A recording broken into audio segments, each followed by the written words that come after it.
progeny, perspective, and the pursuit of the collective. Jingle incoming as we add to our team. Thank you for your patience as we take our first baby steps here. I'm Aliya, your host, and this is Connective Collective, where guests come from all backgrounds and all levels of knowledge in family history, and we discover together. Before we meet, they send me one of their ancestors for me to do a deep dive on. I prepare a presentation, then we meet and go over the information in the hopes that it is the impetus they needed to get over the hump wherever they're at in their family history journey. They may already know lots about them, their family may have very little information on them, or it may be a roulette choice. Research done for these episodes is only done with free resources so that you can be empowered to start or re-pick up your journey as well. This podcast is for anyone, anywhere. We discover the good, the bad, but always the beauty. This is episode 4. 10-4, I've got a hostage situation in progress. Today we have DEANDRE. This is a very special guest because it's not via Zoom, because we live together. This is my husband. I swear I have male guests that are in the works. I'm working on their episodes as well. But I've got a couple more female guests lined up before I get those male guests into the rotation, just timing-wise. So I said, all right, DEANDRE, let's throw you in here. Give us a little bit of a schmix. Good sport here. We're going to go right into it. Pop, potion, or puree? I guess you can technically call this a potion since it's a mixture of a hydration packet and water flavor. Oh, did you put water flavor? I put a water flavor. Ah! He was like, no, it doesn't need it. It's a new brand. It needs it. Yeah. It's all homogenous, so I guess a potion. I, as well, have a potion. Same thing. Hydration water packet. We already had our sodas this morning. But I did purposely do this cup, which is funny because I have zero connection to South Carolina, and I have no idea why my sister-in-law picked this cup. She bought this for me. It's pretty cool, though. It's super cool. But now we have a connection to South Carolina. Hence, this is the South Carolina flag. And as you can see on this little slide here, slidey slide, South Carolina flag. Your people are from South Carolina. Woo! Which flavor is yours? I have wild berry. Mine's raspberry lemonade. Cheers. We never get to cheers online, so boink. Okay. What is your background with family history? I know little to none, so I only know what my mom and dad have told me. And how much did they know? Not too much. My mom knew that her great-grandma went to a Catholic conversion school, and then my dad, he told me that my granny was actually raised by her grandparents. So bits and pieces. Yeah. But when did your mom tell you that her great-grandma was in a Catholic conversion school? Why did she remember that?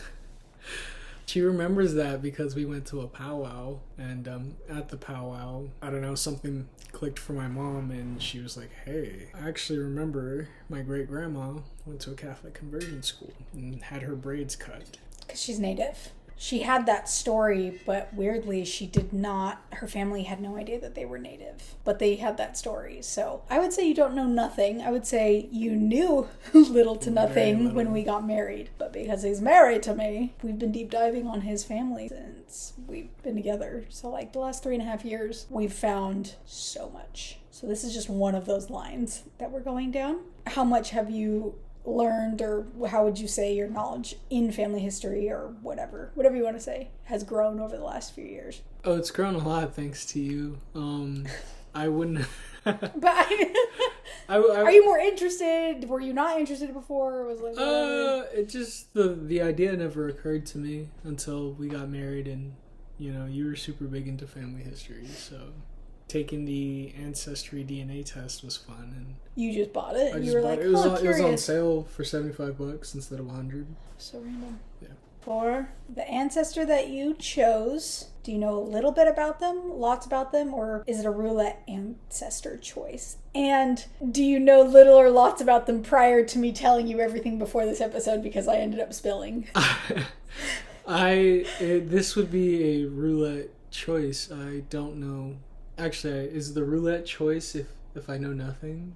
Roulette's like random. You're like, I was just kind of thinking about this person. I mean, I knew a little, so I would say I know a little about this person. But it was a roulette choice. You weren't like, I need to know more. Yeah, it was a roulette choice, yeah. I said, for your episode, what ancestor do you want to focus on? And he said, I don't know as much about my black side right now, I feel like. And he was very close to his grandma Catherine. So he was like, let's go down her line. And I said, okay, well, what about Willie T? Since all we really know is that he died super young and very tragically. And so he was like, yeah, let's do that. So how it started. In the beginning, there were only 3 records attached. There was really nothing after the father. It was like names, but it was just like last name. We knew his name, Willie T. Rushing, but then we knew he had a complicated childhood and his last name had changed a couple times based on who raised him, because back then you had to legally change the name in order for someone to adopt. The whole legal system was also different. It's not like now where you can keep a last name. We knew that there was also complexities with Bertha, his wife. We weren't totally understanding,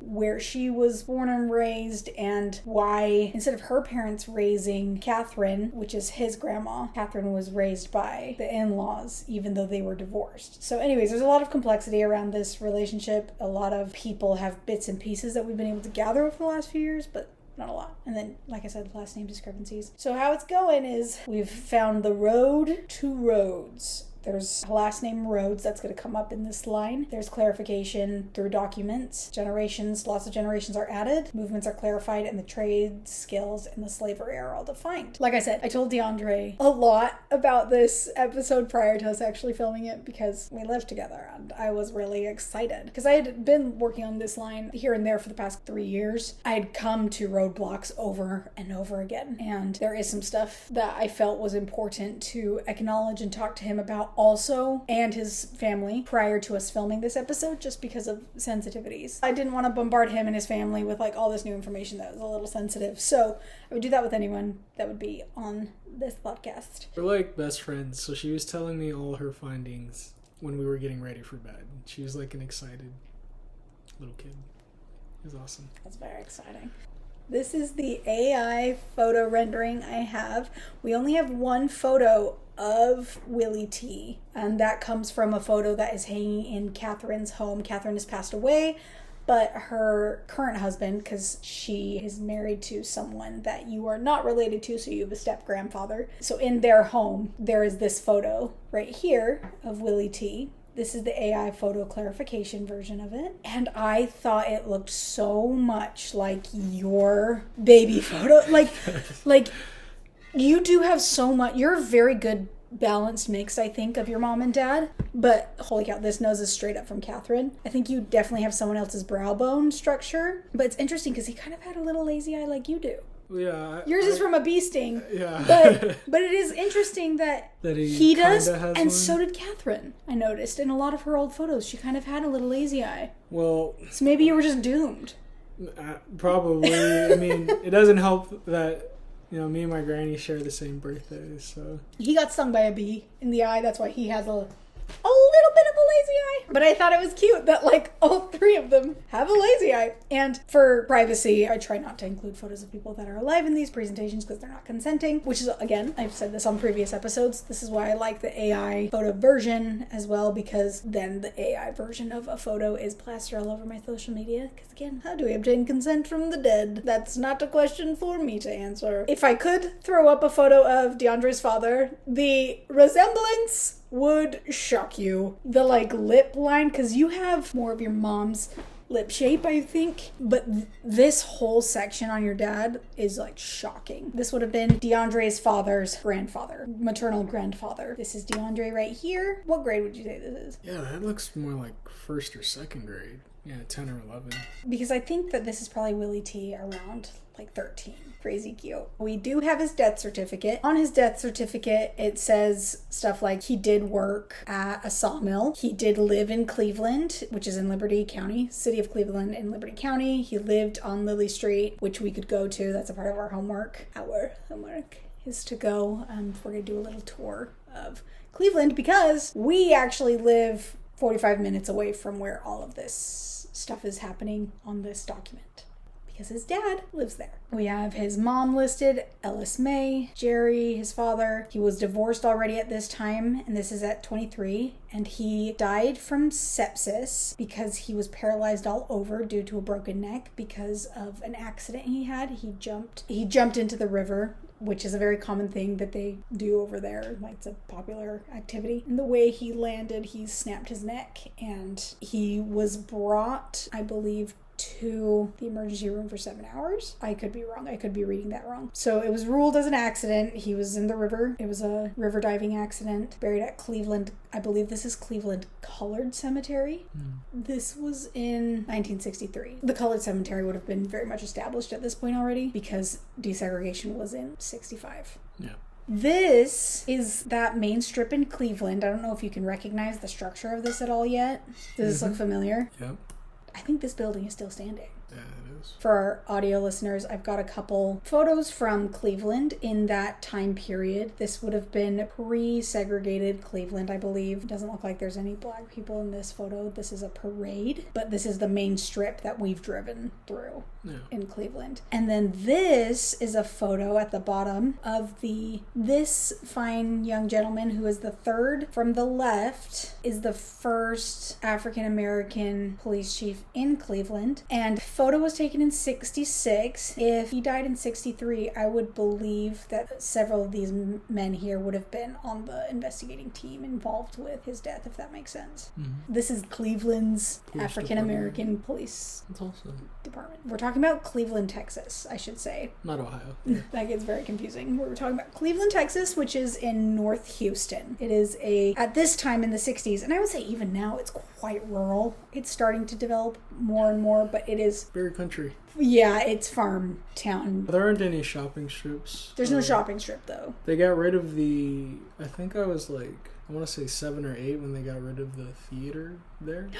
No, I have photos of the theater. Yeah. Is it still standing, though? It's still there. It's just not operating. They're not operating it. I think the last movie we saw, the last thing I saw was a Fantastic Four. Oh my gosh. Like the very first Fantastic Four was showing there. Cleveland, Texas. This is a quick AI overview of specifically the sawmill industry, which is where Willie T., DeAndre's great-grandfather, would have been working at a sawmill in early 1960s because he passed away in 1963 and was already listed as a sawmill worker. DeAndre's going to read these little blips here. Although most of the large-scale sawmills in Cleveland and Liberty, Texas area had ceased operations by the 1960s, a few smaller mills, including a plywood mill, were still running. The lumber industry had historically been the core of the area's economy, fueled by its location on 2 major railroads. By the 1960s, the economy was diversifying and shifting towards urbanization, with the Houston metropolitan area expanding its influence. A plywood and veneer mill was operating just north of the railroad tracks in Cleveland during the 1960s, and a smaller peckerwood sawmills. It was common for smaller independent sawmills, sometimes called peckerwood mills, to continue to operate in the region well past the time of the larger company towns. While specific owners and locations for the 1960s are not extensively documented, it's very likely the small operations were still active to meet local demand. Because I know where his family currently lives, and I looked up Lily Street, which is the street he was living on when he passed away. The main plywood and veneer mill that was still operating in early 1960s but shut down pretty close thereafter was down the street from where he was living, which would have made sense because then he could have walked or hitched a ride, or someone could have picked him up for work. I guess why Cleveland, Texas was such a big saw area was because of the access to, there's a lot of forests, and the location next to a train track. It was along the main railroad. There's a railroad that runs through Cleveland. We have to drive over it every time we go visit anyone in his family. Like, we drive over it to go visit his dad, to go to his grandpa's house. We have to drive over it again. It's very much still active train tracks. And with the development of the highway system, that changed how lumber was distributed. So that kind of made Cleveland, Texas have to expand and industrialize in a different way because they weren't necessarily relied on as heavily anymore for their lumber. For clarification, Cleveland, Texas was a good lumber city due to its strategic location in the East Texas pine forests and its crucial position as a railroad hub. So these factors attracted numerous sawmills and made Cleveland a vital shipping point for lumber products in the late 19th and early 20th centuries. Key factors that contributed to Cleveland's success as a lumber city include the abundant timber resources. It was located near the edge of the Big Thicket, which is so cool to note now because my dog, Zenko, we used to take him to Big Thicket Veterinary over in that area. So cool. Big Thicket and surrounded by mixed pine and hardwood forests, Cleveland had a ready supply of raw material for the timber industry. The rich pine forests of East Texas were a major draw for sawmills and logging operations. I think a lot of people don't realize Texas isn't just rolling tumbleweeds, especially the Houston area is so green. It was a major railway junction. The town's origin was tied to the Houston East and West Texas Railway in 1878.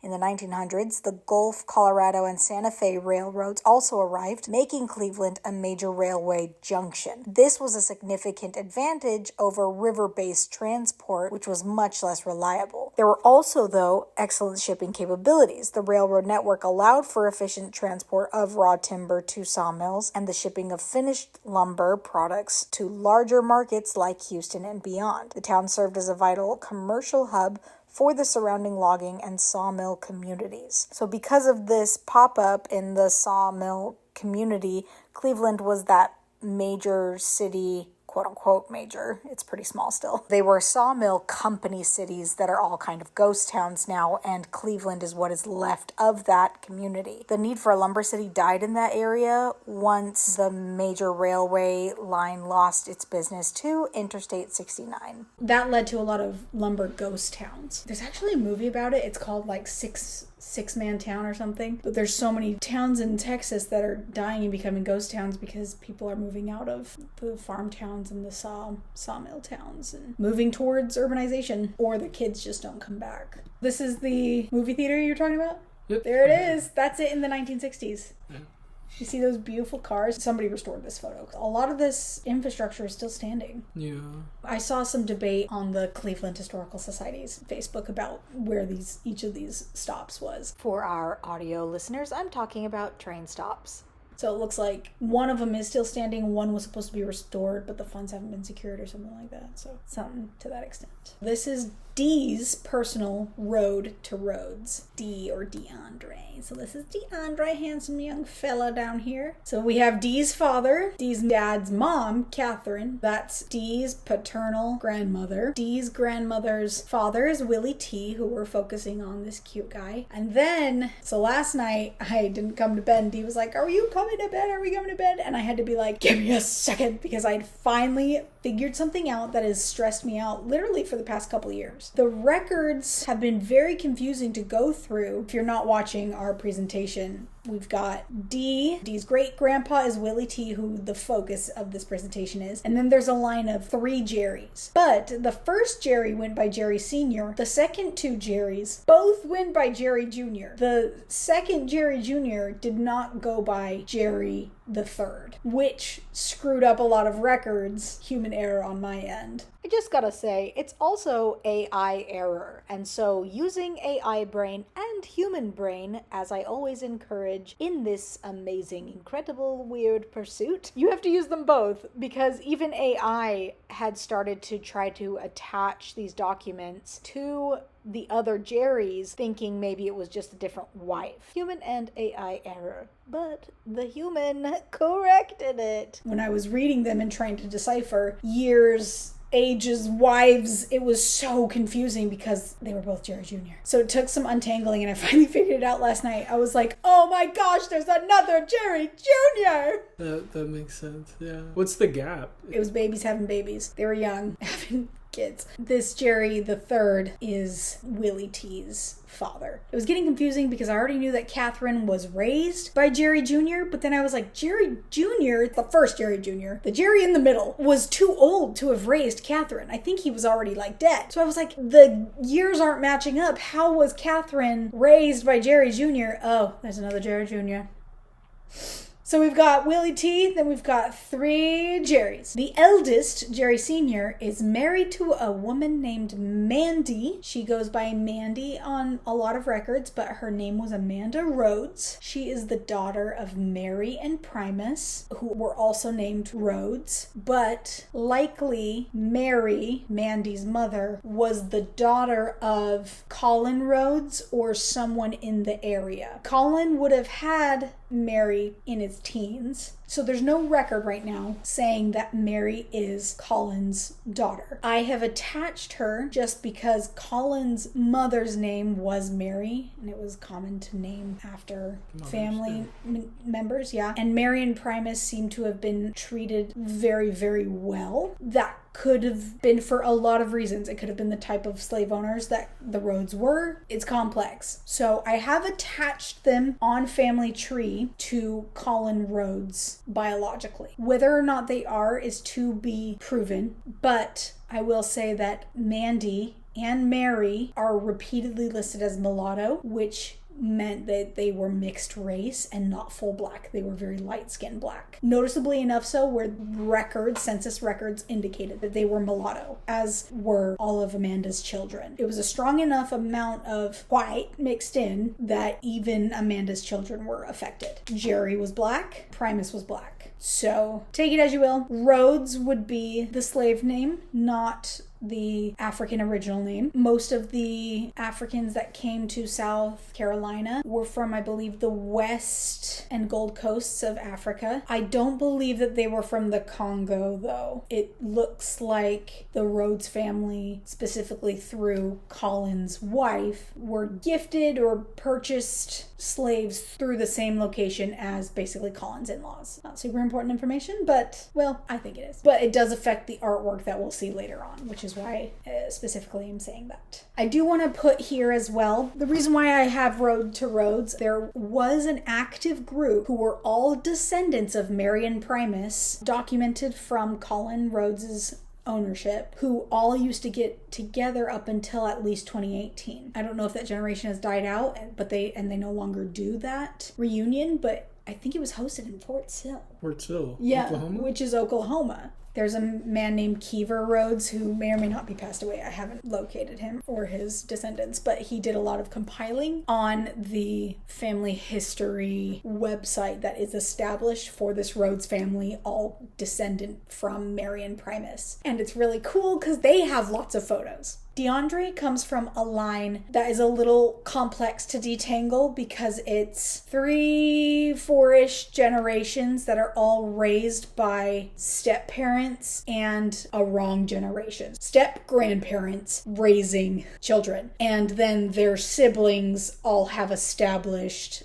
parentage, if that makes sense. So there's a lot of half siblings involved. So doing DeAndre's family history can get a little complicated. And that's also why there isn't a lot of access to this information, just dependent on who is communicating, who was older, whatever. D is the oldest of an oldest of an oldest. But all those oldests were less established in the families that they were then raised by. So it gets a little complicated, but so fun to finally untangle all the way to Mary and Primus, because we see the names Amanda, Mary, and Primus, and Willie all repeated throughout the line, which is further confirmation. So, for example, Jerry III's brother's name is also Primus, and Jerry III is for sure Willie T's father. Other people on this line have, specifically from Mary and Primus, have done family history, meet regularly for family reunions, and have lots of photos. And so you could go plunk down their line and look at their photos, because that's really cute. And they do, the nose and the jawline feel like they're very strong in this family. I feel like a lot of people, all the photos I did see, seem to repeat that. I will also put in here that Benjamin Franklin, as in the Benjamin Franklin, had a white wife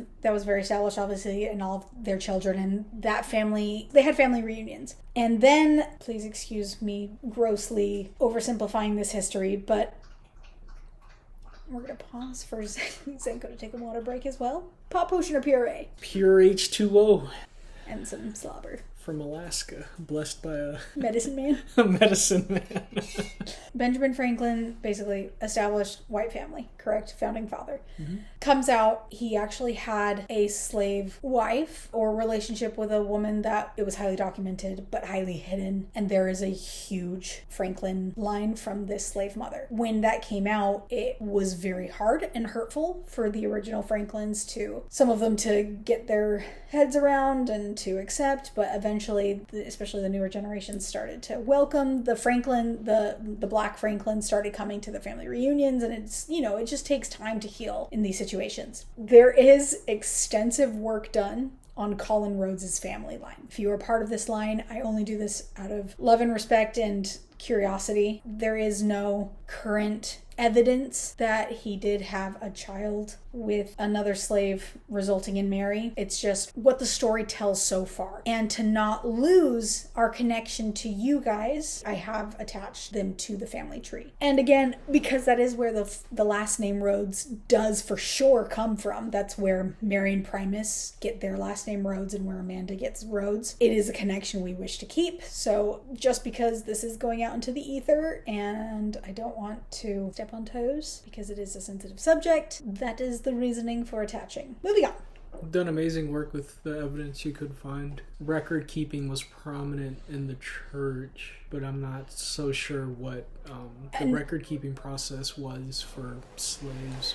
And they do have them. There are records of like so-and-so is sold at this amount with his wife and their daughters, blah, blah, to so-and-so. Those records do exist, but specific to this family, do we have them? Not yet. We also have to take into account the fact that this is pre-Civil War. This is post-American Revolution. So just dependent on how established the white family was anyways and what was damaged in the war, what do we have? A lot of what I like to do on this podcast is storytelling, bring the ancestor stories to life. It's not necessarily always going to be exactly right. So Mary and Primus, like you mentioned, church records, Mary and Primus were highly documented, specifically in a church in Shiloh. I believe it's Shiloh Baptist Church. They were highly documented there, and that's why their children's lives were so highly documented. Births, deaths, baptisms. You are correct. The records do exist. And there are records, earlier records of people pre-Mary and Primus being purchased. And it's just the first people of record on Amanda's line specifically are Mary and Primus, her parents. And then we don't have further back yet. I briefly want to talk about the Landrum family just because Colin Rhodes, the white man, marries a woman named Elizabeth or Eliza Landrum. The reason why understanding her, even though you're not related to the Landrums, understanding their family history helps you understand Colin because he marries into a wealthy family, it looks like, and so is given land and property and joins the family business. Colin's wife's family, the Landrums, are from Scotland. The line is traced all the way back to a James and John Landrum. It is purported that they were likely brothers, but the first Landrums in America was circa 1680 in the Virginia colony, and they move then from Virginia to North and then South Carolina. There's basically a bunch of land discrepancies. This is the American colonies. Things are barely getting established. They have some revolts on the land that they basically are in charge of because they're doing kind of like indentured servitude, helping people pay their way over to America, and then they work their land in a way to pay for their crossing. Anyways, grossly oversimplifying because this isn't too important, but these brothers, they leave Scotland, and it is Clan Landrum, which is a name that they take after losing the throne. I believe in 1660, when these brothers are born, is when England and Scotland are kind of fighting over whether or not England is going to absorb Scotland. And so they were listed as deserters in the 80s when that kind of final power struggle is starting to happen in 1680. And so they flee to America. Their family has lost the crown, so likely they don't want to be murdered so that there's no contention for the crown. Possibility. But they come to America. They end up in South Carolina. She comes from one of the brothers. Then there's two brothers named Abner and Amos. Amos is Colin Rhodes's father-in-law. So Amos is Colin's wife's father. They settle in what becomes Landrumsville over here. This is an old map of what is is now Edgefield, South Carolina, which is where Mary and Primus are both listed as being born. It is called Pottersville, Landrumsville, and it's all specific to Shaw Creek in that area. So they're Potters. When Colin Rhodes marries Amos's daughter, he gets brought into this family business. So you'll see these names together frequently. Okay. And that's why it's important to know. Colin Rhodes, actually, his family isn't super traceable yet, so it's likely he didn't come from very much money, but he marries into this dynasty because, I mean, her family you can trace back all the way to at least the 800 AD. Which is very, very far back because they were royal. Colin Rhodes, not so far back. But that's why it's important to see he married into this. So this is the pottery legacy. I want you to read about Dave the Potter. Read all 4 of these blips. Dave the Potter. Born about 1801, died about 1870. Good life, especially for that time. A man who himself was once sold for less than $10 made pottery more than 150 years ago. That today is sold for hundreds of thousands of dollars. Dave the Potter, Dave the Slave, or Dave Drake, which was his first owner's name, was considered a master of his art even in his own day, in a time when slaves were treated as chattel. Dave created timeless vessels for families of kiln owners that he signed with his simple moniker, Dave, in the occasional poem. Dave's ability to read and write, which was rare for slaves, is attributed to his first owner, Harry Drake, whose plantation he was born on. It was frowned upon and in some areas illegal to teach slaves to read and write. When he was freed in 1865, he took Drake's last name. Dave was sold several times during his life as a slave and perhaps lost a leg in a train accident, which would have made him unfit for field labor, but well suited to tasks that required sitting, such as turning pottery. Abner and Amos were 2 brothers. They actually had other brothers, like one was Reverend Landrum, also had a pottery thing, but specifically Abner and Amos, I think, did their properties closer together. So Dave was among the slaves of Dr. Abner Landrum, who ran potteries in what is now the Edgefield area, but was then known as Pottersville. The families of slaves in this area worked Landrum's kilns, making pottery with an alkaline glaze that made it waterproof as well as food safe. There's actually, and I thank him at the end, but there's multiple historians that have highly documented Dave's life because it was so rare for a slave to read and write, and he would put scriptures in them. This up here, if you're watching our presentation, is his signature in one of those pots. This over here is one that is on display at the Met in New York City. His work is all over the world and sells for thousands upon thousands of dollars. It's cool to look at his life because, first of all, it is at the same exact time as when your family was on these same pottery mills, and knowing that he was sold for $10, I mean, you could equate that to maybe some of your family members were also sold for the same amount. He does become a commodity and he gets sold repeatedly to be a slave at these other pottery mills because of his skill. He could have gone up in value, but his original price is listed as $10. There is a time that they call Dave's silent period, which is probably a time when it was a little bit more hostile, especially during that pre-Civil War period where it was a little bit more dangerous for a slave to have been educated. So Dave's silent period is likely when his owner was not letting him sign things or keeping them within the family, who knows. But I think this pottery legacy was important to note because it builds the picture around the same time period and the same location, literally the same location that your family was there on. They could have been friends with him. Shaw's Creek, so this is like a big map of Edgefield. These are where all of the brothers of Amos and Abner had pottery mills. So Shaw's Creek is specifically where Colin Rhodes's pottery factories were within the family business of Landrum. This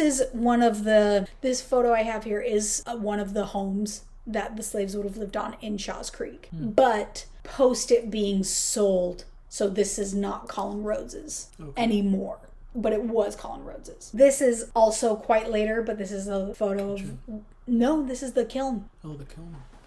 And okay, I thought it was like dough he had right there. yeah, No, well, I see. basically. And this is where they would get that alkaline clay. This is them extracting it from the mountainside or the hills, or I don't know. But you see these tracks that they're pulling all the clay from. So they're chiseling it off and then hauling it for pottery. I'm going to have you read this blip about face jugs. South Carolina face jugs, particularly from the Edgefield district, were created by enslaved African Americans in the mid-19th century with their distinctive features and forms rooted in African traditions from the Congo and Angola regions. New research indicates they were complex, multi-purpose, ritualistic objects created by and for the enslaved community, not for the general economy. Colin Rhodes and his family are documented as significant potters in the region, though not known specifically for face jugs. A lot of the pottery that you see associated, this is just for a general idea when you're looking into the pottery coming out of South Carolina. Each mill kind of had distinct looks depending on the Africans that were working there. Face jugs are one that is going to come up when you look for it, but these face jugs are selling between $40,000 to $60,000 currently today. Your families, they were more like painting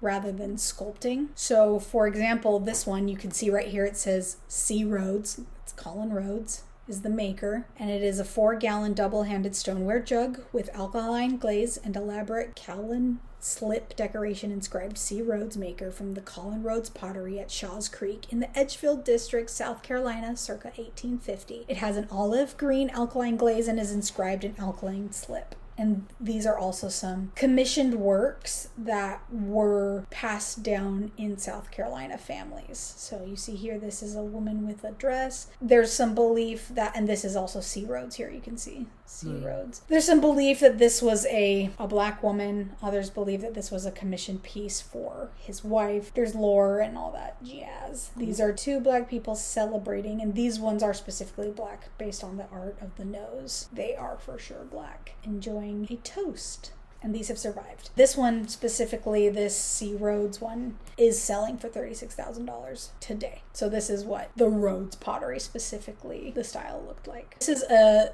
big old timeline, but because we did go quite far back on this line, I wanted to map it out for you. Everything on the bottom of the timeline is going to be general American history. Okay. Everything on the top is specific to records and your family. Does that make sense? Yeah. We're just going to go through it for our audio listeners. At the beginning, for general American history, we've got 1620s when the Mayflower comes, and in the end of the 1600s, 1680 is when we've got those Landrum brothers coming to America. So fresh colonized America. In the late 1700s, we've got the American Revolution. And then by the early 1800s, so like 1820, I believe Mary is born in 27 and Primus is born in 23. They are born in South Carolina. That is the place of birth recorded. The slave trade was happening prior to that. There's also one record. They're pretty highly recorded. Most records say that they were born in South Carolina. There is one record that says they were born in Virginia. It is possible they were imported and brought to Virginia, sold to South Carolina. It is possible they were born in South Carolina and their parents were imported to Virginia, but there is that, like just with these Landrum brothers that we talked about, them coming from Virginia to North Carolina to South Carolina. The Primus and Mary progenitors that you have, there's some discrepancy there, but likely South Carolina. That is where Colin Rhodes becomes their masters, whether or not they're born into the family or gifted through marriage, who knows. And this is the South Carolina flag. Here in 1854, is when we have record of Colin Rhodes moving 43 slaves to Louisiana from South Carolina. This would make sense because this is pre-Civil War, talk of secession, so maybe it was to get away from that, maybe it was to go further into the South where it was more like country and lawless. Yeah, more acceptable.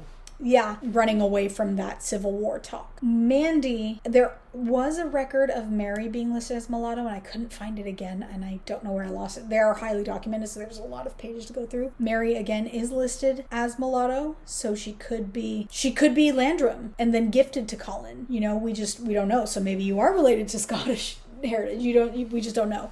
But they do have Mandy and all of her children are highly documented as mulatto. I think there's one record that says black, but that just means like they're black. They were clearly black, but they could have been very light-skinned if every other record said mulatto. Because that's not something that was taken lightly. There was the one drop rule. As many people learned from Sinners, it meant one drop.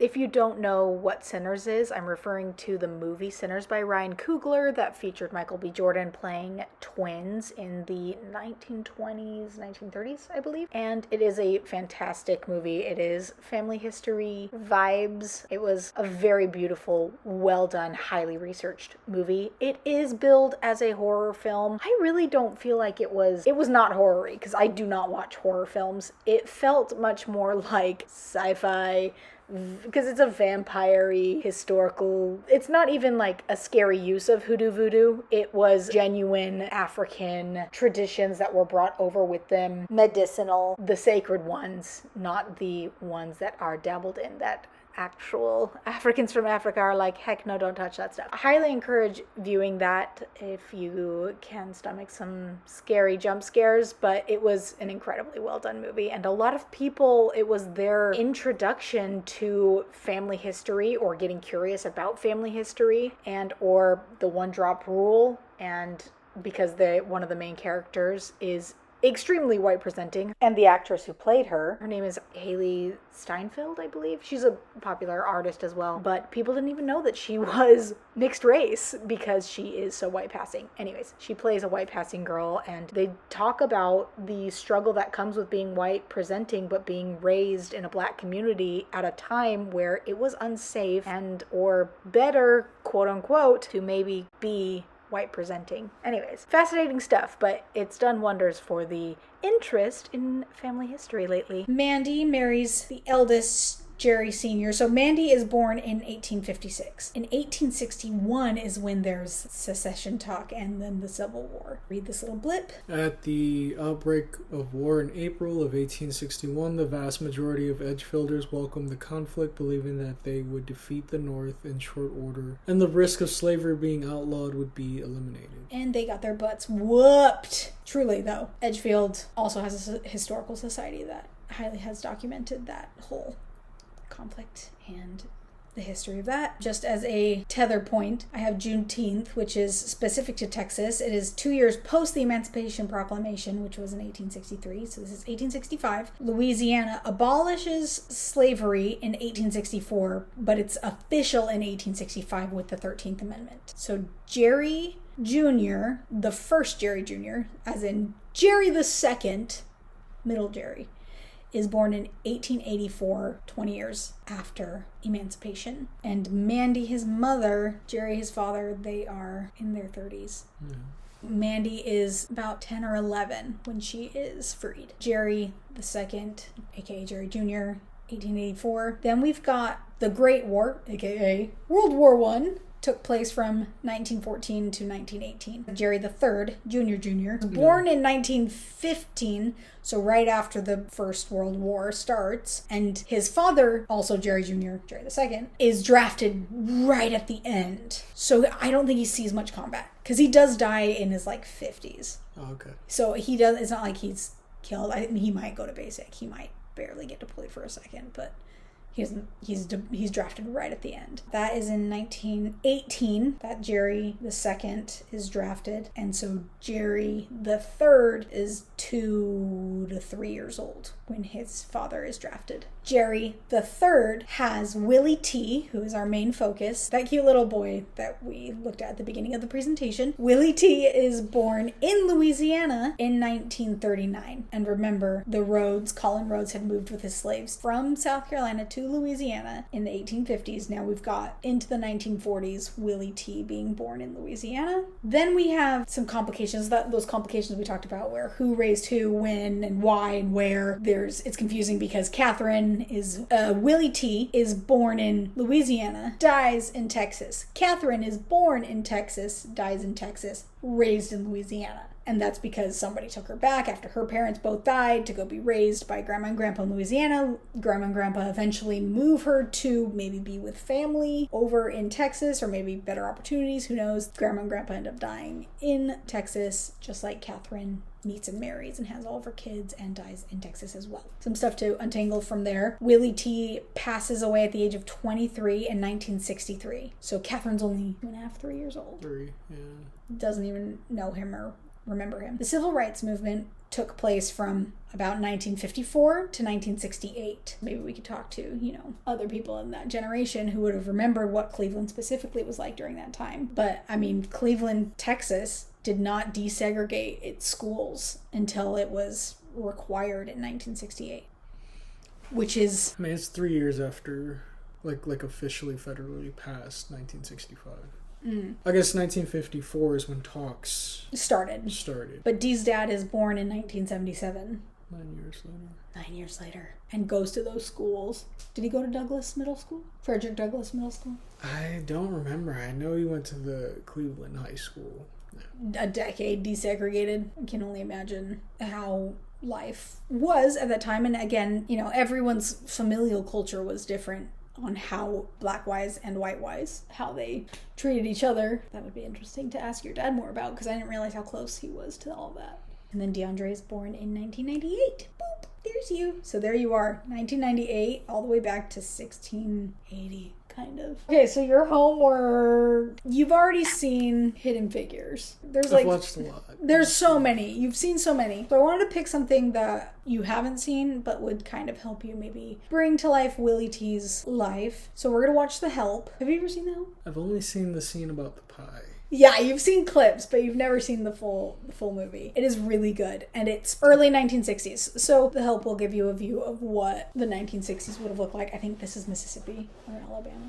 Can't remember off the top of my head. But Texas was also very similar in its sentiments and in segregation and all that. So that'll be a good movie. And then one other one I thought we could maybe watch is Loving, which that's the court case that legalized interracial marriage. And one, because we're interracial ourselves, like our parents are also interracial marriages. And then it looks like your great there were interracial relationships throughout both of our lines. So I think that would be an interesting movie for us to watch in terms of the fact that this is the case that made interracial marriage legal in the United States. And then your homework is also going to be, since we live so close to Cleveland, we're going to do the Cleveland Museum, because the Cleveland Historical Museum. I didn't even know that was there. I saw pictures of your family members on their Facebook page. Like Pam? Yeah.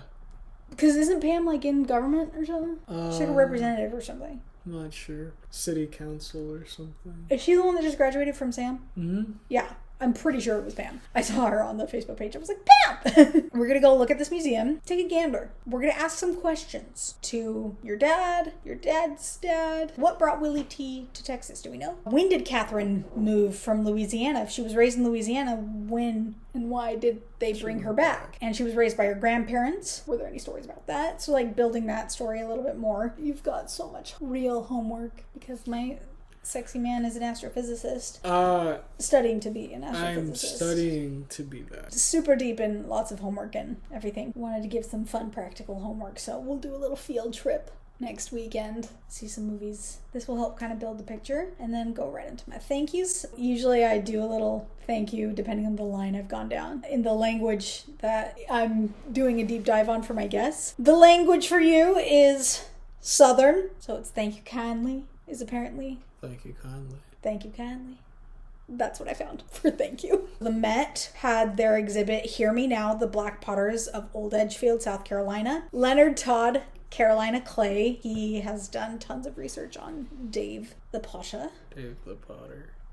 Edgefield County Historical Society, the Museum of Early Southern Decorative Arts, Discover South Carolina, Preservation South Carolina, and the Cleveland, Texas Historical Society. Thank you all so much for all of your open resources that were very good in assisting this manhunt. No, this is awesome.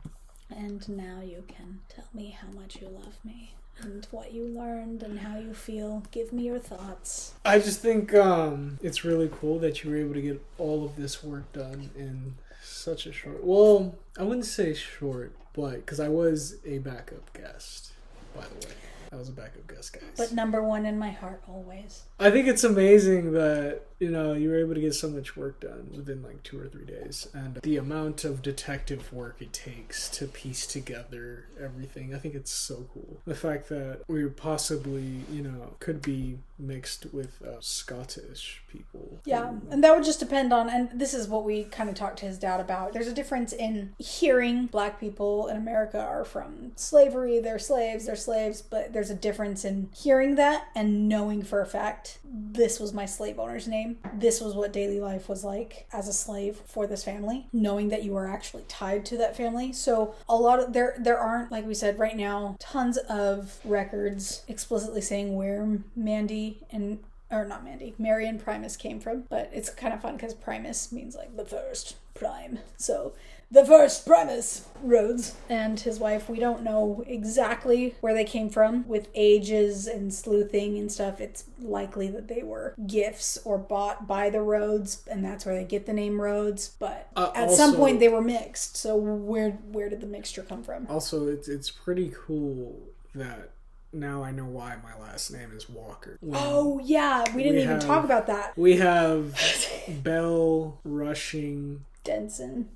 Mickle. Yeah, it's so to go all the way back. So his last name is Walker, and it's something that they didn't even really know why that was their last name, because his father was raised by a stepfather and is not blood related to him, but even his own father's last name is not his father's last name because people were raised by the wrong people and step family members. And so name-wise, we have yet to hunt down what his real blood last name, I guess you could say tribal maybe last name would be. But Walker, we did understand, came from the fact that those grandparents that adopted Catherine and DeAndre's father is Catherine's oldest. Catherine gave her son her adoptive grandfather's, not even step grandpa at that point, because it was her step grandma married someone else. And so he was just an adoptive grandpa at that point. It's not even a step grandpa, because what's a step? I don't know. Was Freeman Walker. And again, like we talked about earlier, in those days, you legally had to change the children's last name in order for them to take care of monetarily or be registered to in order for... Like under their insurance or something. Something like that. I don't think it was insurance. That's why they are the only Walkers in their entire family, which I think is a really cool last name. Walker, Texas Rangers. Anyways, I cut you off though when you were talking about that. You know why he's Walker now. Because a great man, I guess. Or maybe he wasn't great. Who knows? A man named Freeman Walker adopted their family. And that's why they're Walkers. I didn't know there was like slave labor for pottery. I didn't think that was a thing because, in most film and media that's consumed, it's always cotton, Tobacco, cotton, farming. tobacco, some type of farming. Yeah. But pottery that's interesting. I didn't know that. Being able to see the artwork on it is, I think that was pretty cool. It's cool that there's whole museum galleries and whole exhibits on your family's artwork. Well, do we know if they were working as potters? No. But I will say, in the censuses of Mary and Primus, they are listed as farmers later in their life after the move from South Carolina to Louisiana. But some of their kids do work in the mill. So some of them are farmers. Some of them work in like a solder. They work at solders in the solder mill. Okay, lumber and stuff. Lumber. Collins' family is all listed as working as stonemasons. So if they worked for, there was probably lumber required to make the kilns go. So they were a part of that. Were they the artists themselves? No, but they were all involved in that. They lived in that time period. It was all the same plantation. They just had different jobs maybe on the plantation. No, you're simply amazing. Amazing work. Yay! You did awesome. Especially, again, as I reiterate, in the short amount of time you had. Pretty cool. It's cool to get to know his family more and untangle some history, and it makes a lot of things make sense. History is never an excuse, but it is an explanation for things. And it's really cool to map out and bring that to life. Because I love this guy and he came from that. I love you. I've mentioned in previous episodes that as you add records to names, they will marinate, or as you add names to a line, they kind of marinate in Family Search, and AI is constantly getting more records and documents added to the engines, and they're trying to attach actively, but they require a human to do the final attaching process. So they'll bring it up and be like, hey, is this what you're looking for? Does this go to this person? And then you have to do the work of double, triple, quadruple checking. Even just since doing this line and all this work a couple days ago, more records have populated because the profile is becoming more and more robust. So AI is seeing things pop up on its end and is like, hey, that goes with this guy. Anyways, it's cool that even since just recording this last night, even since just finishing up this research 2 days ago, more stuff has populated onto this tree. What a cool thing to pursue, guys. So fascinating. And this is just one of the many, many roots that we are uncovering.